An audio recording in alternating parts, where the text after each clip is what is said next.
Today we're gonna try Chinese restaurant, as you can see.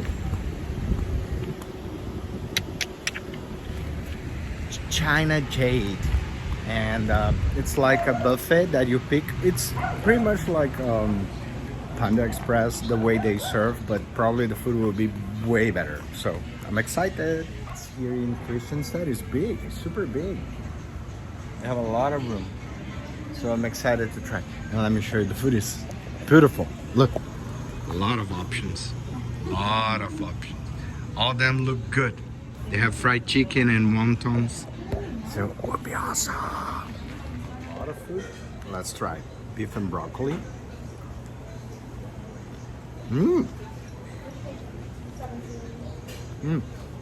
Pretty tasty.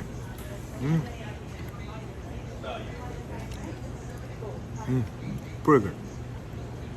Very good. Tasty as hell. Approved here in Christiansted, in front of Kmart. It's nice.